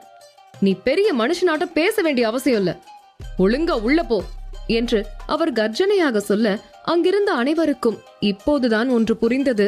அந்த வீட்டு பிள்ளைகள் அனைவரும் இப்படி ஒழுக்கமாக இருக்கிறார்கள் என்றும் அவன் இவ்வளவு நேரம் பேசியது அனைவருக்கும் ஒரு வகையில் புன்னகையை வரவழைத்திருந்தாலும் கூட தோளிற்கு மேல் வளர்ந்த பிள்ளையை அடக்கி வைப்பதும் நல்லதுதான் என்று தோன்றியது. யமுனா பாவமாக ரிஷியை பார்க்க அவன் ஏதும் பேசாமல் படிகளில் ஏறி மேலே சென்று விட்டான். அதன் பிறகு அங்கு பெருத்த அமைதி நிலவ, நிஷா எல்லாருக்கும் ரெஸ்ட் எடுக்க ரூம் காட்டு, எல்லாரும் போய் கொஞ்சம் ரெஸ்ட் எடுங்க, டின்னர் ரெடி ஆயிட்டு இருக்கு, சீக்கிரம் சாப்பிட்டு தூங்கினாதானே காலையில சீக்கிரம் எழுந்து வேலையை பார்க்க முடியும் என்று தேவிகா சிரித்தபடி சொல்ல, அனைவரும் தலையசைத்தபடி களைந்து அவரவர் அறைக்கு சென்றனர். பிரியா ஜோடியும் அஞ்சலி ஜோடியும் அவர்களது அறைக்கு சென்றுவிட, பிரகாஷையும் ஷீலாவையும் ஒரு அறையில் கொண்டு போய் விட்ட நிஷா, அனி நீங்க எதுவா இருந்தாலும் மெசேஜ் பண்ணுங்க, எடுத்துட்டு வந்து தருவாங்க, ஸ்ட்ரெயின் பண்ணிக்காதீங்க என்று நிஷா சொல்லிவிட்டு செல்ல, ஷீலா போய் பிரகாஷின் அருகே அமர்ந்தாள். சிறிது நேரத்தில் அவரவர் அறைக்கே உணவு வர ஷீலாவிற்கு ஊட்டிவிட்ட பிரகாஷ், ஷீலா என்று அழைத்தான். அவள் திரும்பி அவனை பார்க்க, வலி இருந்தா சொல்லு ஷீலா என்றான் அவள் முகத்தை ஆராய்ந்தபடி. சரிங்க சொல்றேன், ஆனா இன்னும் பிரசவ வலி வர இன்னும் 2 வீக்ஸ் டைம் இருக்கு என்று அவள் சொல்ல, சரி என்று யோசனையாக தலையசைத்த பிரகாஷ் அவள் சாப்பிட்டு முடித்ததும் தன் அருகிலேயே படுக்க வைத்து தட்டி கொடுக்க, அவன் மடியில் இருந்து எழுந்த ஷீலா, நீங்க ஏன் பிரகாஷ் சாப்பிடுறதே இல்ல, கொஞ்சம் சாப்பிடுங்க என்று அவள் ஊட்ட, எனக்கு வேணாண்டி பசிக்கல என்று அவள் கையை அவன் தள்ள, எனக்காக கொஞ்சம் சாப்பிடுங்க பிரகாஷ் என்று அவள் கெஞ்சலாக கேட்க, எனக்கு வேணான்னு சொன்னா விடண்டி என்று அவன் கோபமாக சொல்ல, இல்ல கொஞ்சம் சாப்பிடுங்க, திடீர்னு எனக்கு வலி வந்துட்டா என்ன தூக்கிட்டு போறதுக்காவது உங்களுக்கு தெம்பு வேணும்ல பிரகாஷ், அதுக்காக சாப்பிடுங்க என்று அவள் சொல்ல, அதன் பிறகு அவனால் மறுக்க முடியவில்லை. வேதனையோடு அவள் கொடுக்கும் உணவை வாயில் வாங்கிக் கொண்டான். இங்கு ரிஷி சோகமாக கையில் பாட்டிலுடன் திரிந்து கொண்டிருக்க, அவனை ஒரு வலிய கரம் வாண்டடாக வந்து இழுத்து சென்றது. ஐயோ என்று அவனால் கத்தக்கூட முடியாத அளவு அவன் வாயை பொத்திக் கொண்டு ஒருவன் இழுத்து செல்ல, டேய் எவன்டா அவன், என்ன விடுடா, நானே கடுப்புல இருக்கேன், யாரா இருந்தாலும் போட்டு தள்ளிட்டு போயிட்டே இருப்பேன் என்று மனதில் நினைத்ததை பாவம் ரிஷியால் வெளியேதான் சொல்ல முடியவில்லை. நேராக அஞ்சலியின் அறைக்குள் செல்வதை உணர்ந்த ரிஷி, நான் உன்னை எதுவும் செய்ய வேணாம் போல, நீயே வந்து சைத்தான் குகையில காலை வச்சுட்ட. என் அக்கா ஒரு பத்திரகாளி, என் மாம ஒரு மொரட்டு பீஸு, இன்னைக்கு நீ கைமா தாண்டி மவனே என்று ரிஷி புலம்பியபடி திரிய, அவன் கடைசியாக புலம்பிய வார்த்தைகளை மட்டும் காதில் வாங்கிக் கொண்டு லைட்டை ஆன் செய்த செல்வா, என்னடா இவ்ளோ வீக்கா இருக்க என்று ஹாயாக சோஃபாவில் அமர, அப்ப என்ன தூக்கிட்டு வந்தது நீங்க தானா என்று ரிஷி சந்தேகமாக கேட்க, ஆமா என்பதை போல செல்வா தலையாட்ட, ஐயோ மாமா, இப்பதான் நான் எந்த தப்பும் பண்ணலையே, சாயந்தரம் கூட எங்க அம்மா அடிச்ச அடியில கண்ணம் பண்ணு மாதிரி வீங்கு போய் கிடக்கு, ப்ளீஸ் மாமா என்ன விட்டுருங்க என்று அவன் அழுவாத குறையாக கெஞ்ச, ஐயோ பைத்தியமாடா நீ, நான் உன்னை கூட்டிட்டு வந்ததுக்கு காரணம் வேற, கையில சரக்கு தானே வச்சிருக்க, அதையே வச்சுட்டு சுத்திக்கிட்டு அலைஞ்சிட்டு இருக்க என்று அவன் புரியாமல் கேட்க, அதுவா மாமா, என் ஃப்ரெண்ட்ஸோட போய் குடிக்க தான் வாங்கினேன், ஆனா எங்க அம்மா என்னை வெளியே விடக்கூடாதுன்னு வாட்ச்மேன் கிட்ட சொல்லி வச்சிருக்காங்க, அதான் மதிலேறி குதிக்கலாம்னு பார்த்தேன், ஆனா ஒவ்வொன்னும் பாம்பன் பாலம் மாதிரி அவ்வளோ நீளமா இருக்கு என்றவன், ஆனா எனக்கு ஒரு டவுட் மாமா, நீங்க மட்டும் எப்படி எகிரி குதிச்சு உள்ள வந்தீங்க என்று ரிஷி சந்தேகமாக கேட்க, அது எப்படி உனக்கு தெரியும் என்று செல்வா கேட்க, நீங்க எங்க அக்காவை பார்க்க வர்றதெல்லாம் எனக்கு தெரியும் மாமா, ஆனா நான் தான் எங்க அக்கா கிட்ட சொல்ல மாட்டேன் என்று இழித்து கொண்டே சொல்ல, நல்ல தம்பி என்று புலம்பிய செல்வா, நீ என்ன பண்ற, இங்கேயே குடிச்சிட்டு போ என்று சொல்ல, ஐயோ வேணாம் மாமா, எங்க அம்மா அடியாவது பரவாயில்ல, ஆனா எங்க அக்கா அடிச்சா கண்டிப்பா சுளுக்கு பிடிச்சுக்கும், ப்ளீஸ் கதவை திறந்து விடுங்க, நான் போறேன் என்று ரிஷி கெஞ்ச, என்னடா இப்படி பயப்படுற, அவ வரமாட்டா, அத்தை கூட படுக்க போறேன்னு போயிட்டா, அதனால நீ என்ஜாய் பண்ணு என்று செல்வா படுத்து விட, ஓ அப்படியா மாமா, அப்ப சரி என்று ரிஷி பாட்டிலை ஓபன் பண்ணி கிளாஸில் ஊற்றியவன், இந்தாங்க மாமா என்று செல்வாவிடம் ஒன்றை நீட்ட அவனை முறைத்த செல்வா, எனக்கு வேணாம் நீ குடி என்று சொல்ல, ஐயோ கொஞ்சம் குடிங்க மாமா, துணைக்கு யாரும் குடிக்கலனா எனக்கு போர் அடிக்கும் என்றவன் வலுக்கட்டாயமாக செல்வா வாயில் ஊற்ற போக, டேய் எனக்கு வேணாண்டா என்று செல்வா வாயை மூடிக்கொண்டு பின்னாடி சாய, ரிஷியின் கையில் இருந்த மது சரியாக செல்வா மேலேயே கொட்டிவிட்டது. ரிஷி கண்மொழி பிதுங்கி கீழே விழுந்து விடும் அளவு முழிக்க, பாவி பயல, என் உயிரை வாங்கவே உன்னை பெத்து விட்டுருக்காங்க என்ற செல்வா அவன் கையை முறுக்கி முதுகிலேயே 4-5 குத்து குத்த, அதையும் தாண்டி கதவு தட்டும் சத்தம் அவர்களின் செவியை தொட்டது. செல்வா ரிஷி இருவரும் திருவிழாவில் காணாமல் போன குழந்தையை போல விழிக்க, ஐயோ உன் அக்கா காரியாதான் இருப்பா, ஐயோ நான் அவகிட்ட என்னதான் சொல்லி சமாளிப்பேன் என்று காலில் சூடுபட்டது போல அப்படி இப்படியும் நடந்த செல்வா ரிஷியை இன்னும் 4 சாத்து சாத்தி பால்கனியில் தள்ளி கதவை சாத்தியவன் மேல் சட்டையை கழட்டி போட்டுவிட்டு வந்து கதவை திறந்தான். அஞ்சலி அவனை விசித்திரமாக பார்க்க, என்னடி தூங்கலையா என்று செல்வா சாதாரணமாக கேள்வியை ஆரம்பிக்க, நீங்க எல்லாமே எனக்கு எப்படிங்க தூக்கம் வரும் என்று சொல்லிக்கொண்டே உள்ளே வந்ததும் வராததுமாக அவனை கட்டிக்கொள்ள, ஐயோ இந்த ரிஷி வேற போயிட்டானா இருக்கானான்னு தெரியலையே என்று செல்வா பால்கனி பக்கம் திரும்ப, அவன் அங்கு இருப்பது நிழல் போல தெரிய, ச்சே அவனுக்கு உதவி பண்றதா நினைச்சு நான் இப்படி மாட்டிக்கிட்டேனே என்று தன்னை அணைத்துக் கொண்டிருக்கும் அஞ்சலியை பார்த்த செல்வா, சரி எது நடந்தாலும் பரவாயில்ல என்று நினைத்துக் கொண்டு அவளை இழுத்து கொண்டு போய் குளியல் அறையில் விட்டவன், நீ குளிச்சிட்டு கொஞ்ச நேரத்துல வந்து கூப்பிட்டுக்கிறேன் என்று சிறு பிள்ளையை பள்ளியில் சேர்த்துவிடும் தந்தை போல சொன்னவன் கதவை சாத்திவிட்டு செல்ல, அஞ்சலிதான் ஒன்றும் புரியாமல் முழித்துக் கொண்டு குளியல் அறையிலேயே நின்று கொண்டிருந்தாள். பால்கனி கதவை திறந்து ரிஷியை இழுக்காத குறையாக கூட்டி வந்து அறையிலிருந்து வெளியே துரத்தி விட்டவன், இனிமே என் ரூம் பக்கமே வந்துடாத, உன் தொல்லை தாங்கல, அதை விட உன் அக்கா தொல்லை என்று புலம்பியவன் ரிஷியை அனுப்பிவிட்டு கேஷுவலாக போய் குளியலறை கதவை திறந்தான். அஞ்சலி அதே பொசிஷனில் அப்படியே நின்றிருக்க, என்ன இவன் நிக்கிற பொசிஷனே சரியில்லை, ஒருவேளை கண்டுபிடிச்சிட்டாளோ என்று நினைத்தவன் குனிந்து தன்னையே முகர்ந்து பார்த்தான். மதுவாடை குப்பென்று வர முகத்தை சுளித்த செல்வா அவளிடம் சென்றான். அதே மதுவை குடிக்கும் போது தெரியாத வாசம் அவன் மனைவிக்கு பிடிக்கவில்லை என்றதும் துர்நாற்றம் போல ஆகிவிட்டது செல்வாவிற்கு. முகத்தை சுளித்தபடி அவளிடம் சென்றவன், ஏய் என்னடி இன்னும் குளிக்காம இருக்க?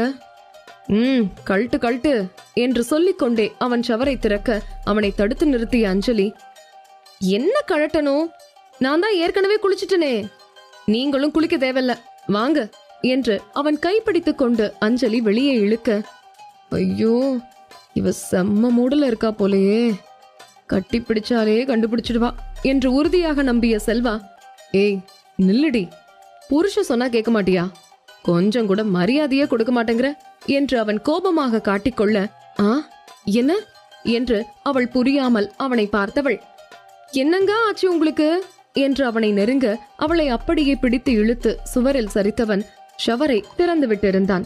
ஐயோ குளிருதே என்று அவள் நகரப் போக அதற்குள் முழுவதாக நனைந்திருந்தாள் அஞ்சலி. அவனும் நன்றாக நனைந்து கொள்ள அவனை முறைத்த அஞ்சலி, யோ குளிக்கிறதா இருந்தா நீ மட்டும் குளிக்க வேண்டியதானே, நான் ஒரு நாளைக்கு ஒரு வேளை குளிக்கிறதே பெரிய விஷயம், இதுல 3 வேளை குளிக்க விடுறிய, இது உனக்கே நியாயமா இருக்கா என்று அவள் கோபமாக கேட்க அவன் எதுவும் சொல்லாமல் அவளையே வைத்துக்கண் எடுக்காமல் பார்த்து கொண்டிருக்க அவன் பார்வை மாற்றத்தை உணர்ந்த அஞ்சலி உடல் சிலிர்க்க பின்னாடி நகர்ந்தாள். ஏய் நில்லுடி என்று அவளை ஒரே எட்டில் பிடித்து பின்னாடி இருந்து அணைத்துக் கொண்டவன், அஞ்சலி ஒவ்வொரு டைமும் ஒவ்வொரு மாதிரி லைஃபை என்ஜாய் பண்ணணும்டி, அதையெல்லாம் மைண்ட்ல ஸ்டோர் பண்ணி வச்சுக்கணும், இப்ப இது ஒரு மெத்தட் என்று அவளின் நீளமான கூந்தலை முன்னாடி ஒதுக்கிவிட்டு பின்னங்கழுத்தில் அவன் முத்தமிட, இந்த பேச்சுக்கு ஒன்னும் குறைச்சல் இல்ல, நீங்க டெய்லி பண்றத ஸ்டோர் பண்ணி வைக்கணும்னா மைண்டே பத்தாது, இதுல புதுசு புதுசா வேற கண்டுபிடிக்கிறீங்க என்று மனதில் தான் நினைத்தாள். ஆனால் அதை வெளியே சொல்ல முடியாத அளவு அவள் உடல் அவள் கட்டுப்பாட்டை எப்போதோ இழந்து விட்டிருந்தது. அவளின் மெல்லிய புடவையை உருவி தூர எறிந்தவன் நீருடன் காதலும் காற்றாட்டு வெள்ளம் போல அங்கு பெருக்கெடுக்க ஆரம்பித்தது. டேங்க் காலியாகி நீர் வருவதே நின்றுவிட அது கூட உணர முடியாத சூழலில் இருவரும் சிக்கி தவித்தனர். என்னங்க போதும், உடம்பு சரியில்லாம போயிடும் என்று அவள் எவ்வளவு சொல்லியும் அது அவன் காதில் விழுந்த பாடில்லை. அவன் இஷ்டத்திற்கே விட்டுவிட்ட அஞ்சலி அவன் விட்டதும் தான் நிம்மதி மூச்சு விட்டாள். அவளை தூக்கி வந்து பெட்டில் போட்டவன் பெட்ஷீட்டையே உடையாக போர்த்தி கொண்டு இருவரும் உறங்கி போயினர். காலை பொழுது விரைவாகவே புலர்ந்தது. அனைவரும் காலில் சக்கரத்தை கட்டிக்கொண்டு நடமாடிக் கொண்டிருக்க ஷீலாவும் நிஷாவும் தங்களது அறையில் தயாராகி கொண்டிருந்தனர். ஆதியும் பிரகாஷும் முன்னவே ரெடியாகி வந்து வருபவர்களை வரவேற்றுக் கொண்டிருக்க நிஷாவும் ஷீலாவும் ஒன்றாக வெவ்வேறு படிகளில் இறங்கி வந்தனர்.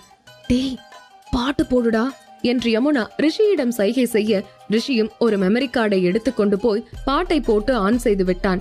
அங்கு அமர்ந்திருப்பவர்கள் வீட்டு ஆட்கள் அனைவரும் கர்ப்பிணி பெண்களை பார்த்து கொண்டிருக்க அந்த பாட்டு செவியில் விழுந்ததும் அப்படியே பார்வை அவர்களின் கணவன்மார்களிடம் சென்றது. ஆதியும் பிரகாஷும் கூட திருவென முழித்தபடி சற்று புன்னகை மலர தன் துணைகளின் கைப்பிடித்து அழைத்து வந்து சேரில் அமர வைத்தனர்.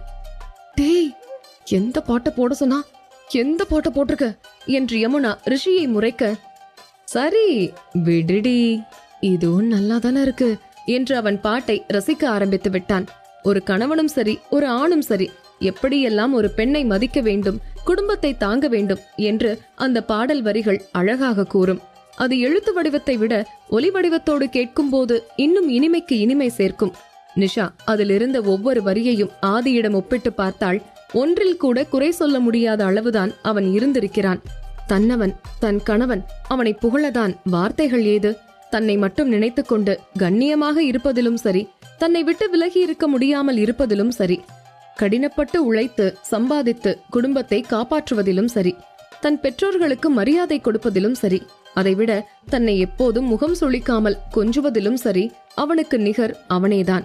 எத்தனை பேருக்கு இது போல வரம் கிடைக்கும்? அந்த வகையில் நான் மிகவும் கொடுத்து வைத்தவள். அதைவிட இப்படி ஒருவனின் குழந்தையை சுமப்பதில் நிஷா பெருமிதமாக உணர்ந்தாள். அதே மகிழ்ச்சியோடு தன் அருகில் அமர்ந்திருந்த ஆதியை அவள் காதலாக பார்க்க அதுவரை யாரிடமோ பேசிக் கொண்டிருந்தவன் இவள் பார்வையில் விழுந்து, என்னடி இப்படி பாக்குற, ஏதாவது வேணுமா என்று அவள் முகத்தை ஆராய்ந்தபடி அவன் கேட்க, ஒன்னும் வேண்டாம் என்பது போல அவள் தலையாட்டினாள். அழகாக பட்டுடுத்தி தங்க நகைகளில் ஜொலித்துக் கொண்டிருந்தாள் அவனின் மனையாள். கண்ணமெல்லாம் சிவந்து போயிருக்க அழகோவியமாக இருப்பவளை கட்டி அணைக்க சென்ற கையை சுற்றம் கருதி அடக்கியவன், கொஞ்ச நேரம் அப்படி பார்க்காம ரெடி, முடியல என்று அவன் வெளிப்படையாக சொல்லிவிட அவள் சிரித்தபடி தலை குனிந்து கொண்டாள். எபிசோட் 225. ஷீலா அந்த பாடலை உணர்ந்தாளோ என்னவோ, பிரகாஷ் நன்றாக அதை உணர்ந்து கொண்டிருந்தான். பெண்களின் எதிர்பார்ப்பு எப்படி இருக்கும், ஷீலாவிற்கு தன் மீது உண்டான மனக்கசப்பு என்ன என்று எல்லாத்தையும் உணர்ந்து கொண்டான். அவன் எல்லாவற்றிலும் சரியாக இருந்திருக்கிறான் தான். ஆனால் அவளின் பெற்றோரை காக்க தவறிவிட்டானே, அந்த ஒரு குற்ற உணர்வு மட்டும்தான். மத்தபடி கட்டதுரையின் சூழ்ச்சியில் இருந்து அவன் மீண்டும் வந்து ஷீலாவுடன் வாழ்வதே பெரிய விஷயம்தான். அவன் கவலையாக அவளை பார்க்க, ஆனால் ஷீலாவோ அவனை பார்த்து சிரித்தாள். அவளுக்கு தேவையானது எல்லாம் பிரகாஷிடம் இருந்திருக்கிறது. அன்பு, அரவணைப்பு, காதல். ஆனால் அதை அவள் உணரவும் தவறிவிட்டாளே. அந்த தவறை உணர்ந்த ஷீலா அவனை பார்த்து சிரிக்க, பிரகாஷும் அவள் கையை இறுக பிடித்துக் கொண்டான். ஒன்றன் பின் ஒன்றாக இருவருக்கும் சடங்கு நடக்க, முதலில் ஆதி எழுந்து நிஷாவிற்கு நலுங்கு வைத்தவன் அவள் கையில் ஒரு கிஃப்ட் பாக்ஸை நீட்டினான். அவன் இருக்கும் உயரத்திற்கு வைரத்தாலேயே ஆசிர்வதிக்கலாம். ஆனால் நிஷாவிற்கு பணத்தை காட்டும் பரிசை விட பாசத்தை காட்டும் பரிசுதான் மிகவும் பிடிக்கும். இது என்ன என்று யோசித்தபடி நிஷா அதை பார்க்க, பிரிச்சு பாருடி என்று அவன் மெதுவாக சொல்ல, நிஷாவும் சிரித்தபடி அதை பிரித்தாள். அதில் சிறு குழந்தைகள் அணியும் வேட்டி சட்டையும் கவுனும் 2 செட்டு இருந்தது. மொத்தம் 4 இருந்தது. அது எல்லாம் பார்க்க கூட சாதாரணமாக இல்லை. அவன் அமெரிக்காவில் இருக்கும்போது அவன் மேற்பார்வையில் பஞ்சினால் செய்யப்பட்ட ஆடைகள். அதை தொடும்போதே நிஷாவிற்கு அதன் மென்மையை உணர முடிந்தது. அதைவிட 2 செட்டாக இருக்கவே இரட்டை குழந்தைகள் என்று இவருக்கு தெரிந்துவிட்டதா என்று நினைத்த நிஷா குழப்பத்துடன் அவனை பார்த்தவள், ட்ரெஸ் ரொம்ப நல்லா இருக்கு, ஆனா உங்களுக்கு எப்படி தெரியும் என்று அவள் தயக்கமாக கேட்க, எனக்கு தெரியாம எப்படி நடக்கும், அதான் அட்வான்ஸா வாங்கிட்டு வந்துட்டேன்.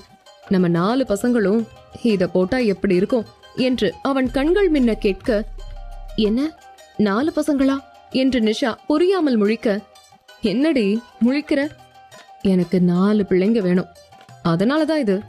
இன்னும் 3 தடவை உன்னை அம்மா ஆக்காம நான் விட மாட்டேன் என்று அவன் சீரியஸாக சொல்ல, வாயை மூடிக்கொண்ட நிஷா சுத்தி பார்த்தாள்.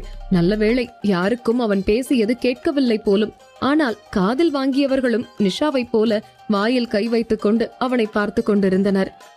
என்னடி முழிக்கிற, முடியும் தானே என்று அஞ்சலி அன்று செல்வாவிடம் கேட்டது போல ஆதி நிஷாவிடம் கேட்க, அவள் குழப்பத்தில் 4 பக்கமும் தலையாட்டி வைத்தாள். எனக்கு தெரியும்டி, நீ ஒத்துக்குவேன்னு, ஏன்னா நீ ஸ்வீட் பொண்டாட்டி என்று அவள் நெற்றியில் இதழ் பதித்தவன் அவள் கழுத்தில் எப்போதும் கிடப்பது போல ஒரு மெல்லிய செயினை அவளுக்கு போட்டுவிட்டான். 1000 தங்க நெக்லஸ் போட்டாலும் கூட அந்த ஒரு செயினின் ஒளி பிரகாசமாக ஜொலித்தது. அஞ்சலி, நான் சொன்னது கரெக்ட் ஆயிடுச்சு பாத்தியா என்று செல்வா அஞ்சலி காதை கடிக்க, என்ன கரெக்டாச்சு என்று அஞ்சலி புரியாமல் அவனை பார்க்க, வெக்கங்கட்ட குடும்பம்னு நேத்து தானே சொன்ன, அது உண்மைதானே, உன் அண்ணன் எப்படி நிரூபிச்சான் பாத்தியா என்று அவன் சிரிப்பை அடக்கியபடி சொல்ல, அவனை முறைத்து பார்த்த அஞ்சலி, அப்படி என்ன நடந்துச்சு என்று அவள் புரியாமல் கேட்க, இல்ல நீயும் 4 பிள்ளை வேணும்னு சொல்ற, உன் அண்ணனும் அதேதான் டார்கெட் பண்றான், குடும்பமே எப்படி ஒரே மாதிரியே யோசிக்கிறீங்க என்று அவன் சந்தேகம் கேட்பது போல கேட்க, நான் தான் அன்னைக்கே சொன்னேனே, எங்க குடும்பம் ரொமான்டிக் குடும்பம், அப்படித்தான் யோசிப்போம் என்று அவள் இல்லாத காலரை தூக்கிவிட, ஏய் காமெடி பண்ணாத, போடி அங்கிட்டு என்று செல்வா அவளை வாரிவிட, இருடா நைட் இருக்கு உனக்கு என்று அவள் கருவிக்கொண்டு நின்றிருந்தாள். பிரகாஷும் ஷீலாவிற்கு நலுங்கு வைத்து அவள் நாடியில் ஒரு பிரேஸ்லெட்டை கட்டினான். அது எந்த வகையை சார்ந்தது என்று யாருக்கும் தெரியவில்லை. ஆனால் பார்க்க மிக அழகாக இருந்தது. ஆனால் ஷீலாவிற்கு அதிலெல்லாம் பார்வை செல்லவில்லை.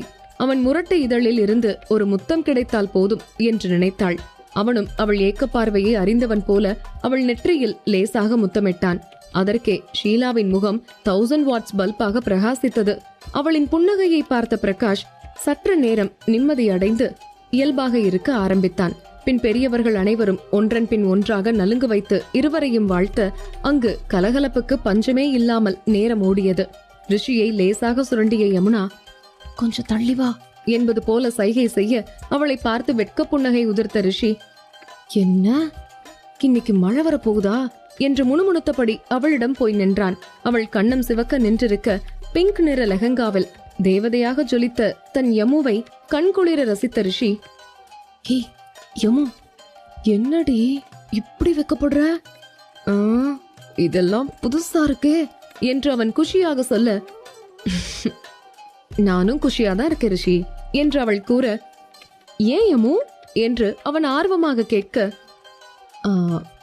நீ ஒரு பாட்டு போட்டியே அதனாலதான் என்று அவள் கண்கள் மின்ன சொல்ல, அந்த பாட்டுக்கு என்ன என்று அவன் புரியாமல் கேட்க, சும்மா விளையாடாத ரிஷி, அந்த பாட்டுல வர புருஷ மாதிரி தானே எனக்கு நீ இருப்ப என்று அவள் ஆசையாக கேட்க, ஒரு நிமிடம் ஜர்க்கான ரிஷி, அந்த மாதிரியா என்று தலையை சொரிந்தான்.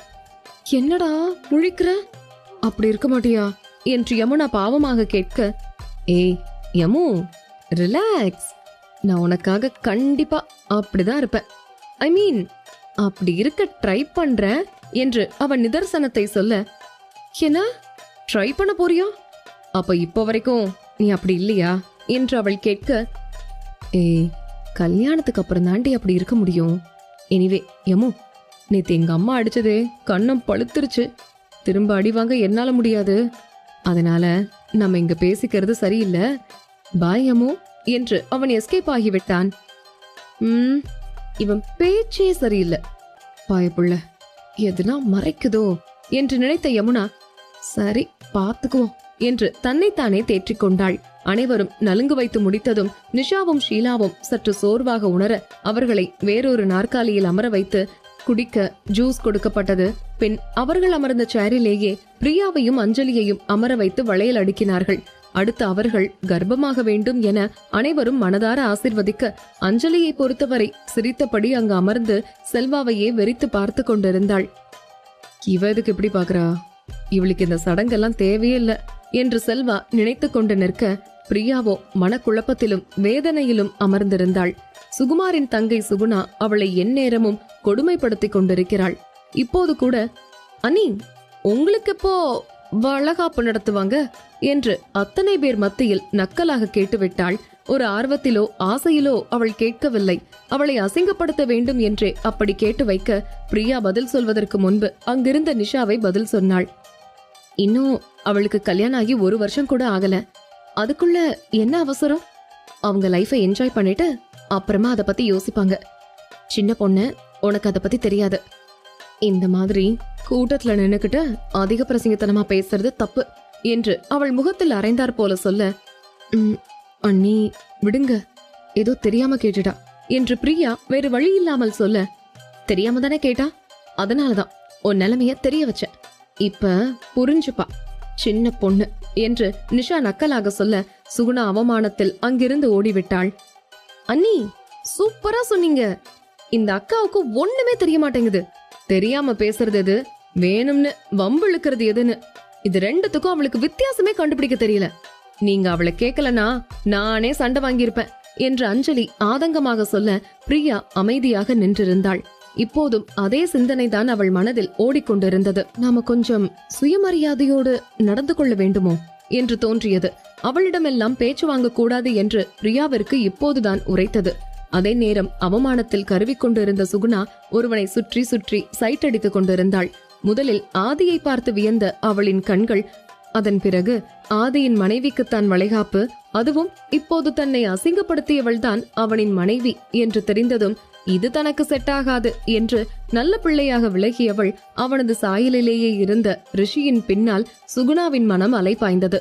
ஆதி கம்பீரமாக நடமாடி கொண்டிருக்க, அதற்கு ஆப்போசிட்டாக ரிஷி கவலைகள் இன்றி சிறு பிள்ளை போல சுற்றி திரிந்து கொண்டிருக்கும் வாலிபனை பார்த்ததும் சுகுணாவின் வயதுக்கு ஏற்றாற் போல அவனை நினைக்க தோன்றியது. சிறிது நேரத்திலேயே அவனுடைய அனைத்து தகவலையும் சேகரித்தாள். அவள் பிரியாவின் திருமணத்தின் போது இல்லாததாலும், இந்த ஊரில் அதிகம் தங்காமல் வெளியூரிலேயே இருந்ததாலும் ரிஷியை பற்றியும் அவன் குடும்பத்தை பற்றியும் பெரிதாக அவளுக்கு தெரியாது. ஆனால் இன்று அவன் மருத்துவ படிப்பு படித்துக் கொண்டிருப்பது முதற்கொண்டு இந்த ஃபங்க்ஷன் முடிந்ததும் மும்பைக்கு சென்று விடுவான் என்பது வரை அறிந்து கொண்டாள். அதுவும் அவன் பிரியாவின் தம்பி என்பது அவளுக்கு ஏகபோக சந்தோஷம். இது ஒன்று போதுமே, பிரியாவை வைத்தே அவன் தம்பியை கட்டிக்கொள்ளலாம் என்று மனக்கோட்டை கட்டியவள் அவள் அம்மாவிடம் போய் தன் ஆசையை தெரிவித்தாள். அவருக்கு கசக்குமா என்ன? ஏற்கனவே அமைதி புறா போல ஒரு பெண்ணை தன் மகனுக்கு திருமணம் செய்தாயிற்று. இப்போது இவ்வளவு பெரிய சாம்ராஜ்யத்திற்கு தன் மகளை இரண்டாவது மருமகளாக்க அவரின் பேராசை குணம் பல்வேறு திட்டம் போட முதல் வேலையாக போய் சுகுமாரிடம் இதை சொன்னார். அவரை முறைத்த சுகுமார், என்னம்மா விளையாடுறீங்களா? அவன் ஒரு பொண்ணை காதலிக்கிறான். இதெல்லாம் சுத்தமா செட் ஆகாது. ஒழுங்கா ஃபங்க்ஷன் முடிஞ்சதும் சுகுணாவை வீட்டுக்கு கூட்டிட்டு போங்க. தேவையில்லாத வேலை பார்த்துட்டு இருக்காதீங்க என்று அவன் பட்டன சொல்லிவிட, என்ன சுகுமார், உன் தங்கச்சி விட உன் பொண்டாட்டி குடும்பம் தான் உனக்கு முக்கியமா போயிடுச்சா? சுகுணாவுக்கு அவனை ரொம்ப பிடிச்சிருக்கான். நீ பேசுனா கண்டிப்பா பிரியா வீட்டுல ஒத்துப்பாங்க. தயவு செஞ்சு ஒத்துக்க சுகுமார் என்று அவன் அம்மா வெட்கத்தை விட்டு கெஞ்ச அவரை வித்தியாசமாக பார்த்த சுகுமார், அம்மா கொஞ்சமாவது பெரிய மனுஷத்தனமா பேசுங்க. அவதான் சின்ன பொண்ணு, புரியாம பேசுறா. நீங்களும் இப்படி இருந்தா நான் என்ன பண்றது? நான் அவன் நல்லதுக்கு தான் சொல்றேன்.